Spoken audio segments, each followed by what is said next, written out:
പ്രധാനപ്പെട്ട വാർത്തയിലേക്കാണ്. എറണാകുളം മുൻ RTO Jason TM, ഭാര്യ റിയ ജെയ്സൺ എന്നിവർക്കെതിരെ തട്ടിപ്പ് കേസ്.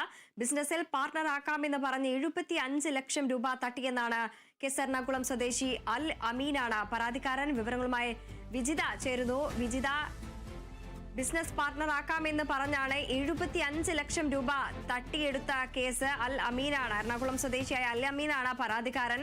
എന്താണ് തട്ടിപ്പിന്റെ പൂർണ്ണരൂപം? സൂചിപ്പിച്ചതുപോലെ എറണാകുളം RTO ആയിരുന്ന ജേഴ്സൺ, അതേപോലെ തന്നെ ഇയാളുടെ ഭാര്യ റിയ ജേഴ്സൺ എന്നിവർക്കെതിരെയാണ് ഇത്തരത്തിലൊരു തട്ടിപ്പ് കേസ്, അത്തരത്തിലൊരു പരാതി വന്നിരിക്കുന്നത്. എന്തായാലും ഈ ഒരു കേസിൽ ഇപ്പോൾ എറണാകുളം സെൻട്രൽ പോലീസ് അന്വേഷണം ആരംഭിച്ചിട്ടുണ്ട്. കേസ് രജിസ്റ്റർ ചെയ്ത് അന്വേഷണം ആരംഭിച്ചിട്ടുണ്ട്. ഇടപ്പള്ളി സ്വദേശിയായിട്ടുള്ള അൽ അമീന്റെ പരാതിയിലാണ് ഇങ്ങനൊരു കേസ് രജിസ്റ്റർ ചെയ്തിരിക്കുന്നത്. ഈ ഒരു അൽ അമീനും അതേപോലെ തന്നെ അദ്ദേഹത്തിന്റെ ഉമ്മയും നടത്തുന്ന കടയിൽ ബിസിനസ് പാർട്ണർ ആക്കാം എന്ന് പറഞ്ഞുകൊണ്ട് 75 ലക്ഷം രൂപയുടെ തുണിത്തരങ്ങൾ തട്ടിച്ചെടുത്തു, അല്ലെങ്കിൽ തട്ടിപ്പിലൂടെ നേടിയെടുത്തു എന്നുള്ളതാണ് പരാതി. എന്തായാലും എറണാകുളം സെൻട്രൽ പോലീസാണ് ഈ ഒരു കേസിൽ അന്വേഷണം ഇപ്പോൾ ആരംഭിച്ചിരിക്കുന്നത്.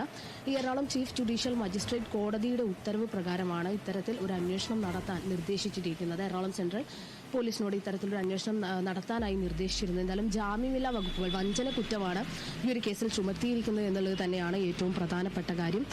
മുൻപ് ഈ ഒരു ഇടപ്പള്ളി സ്വദേശിയായിട്ടുള്ള അൽ അമീൻ എന്ന് പറയുന്ന വ്യക്തി എറണാകുളം സെൻട്രൽ പോലീസ് സ്റ്റേഷനിലും സിറ്റി പോലീസ് കമ്മീഷണർക്കും എല്ലാം പരാതി നൽകുന്ന ഒരു സാഹചര്യം ഉണ്ടായിരുന്നു. പക്ഷേ അതിലൊന്നും കേസ് എടുക്കാത്ത ഒരു കാര്യമാണ് ഉണ്ടായിട്ടുള്ളത്. ഈ പരാതി നൽകിയിട്ടും പോലീസ് കേസ് എടുത്തിരുന്നില്ല. തുടർന്നാണ് ഒരു അൽ അമീൻ എന്ന് പറയുന്ന ഈ ഒരു വ്യക്തി അഡ്വക്കേറ്റ് മുഖേന കോടതിയെ സമീപിക്കുന്ന ഒരു സാഹചര്യം ഉണ്ടായത്.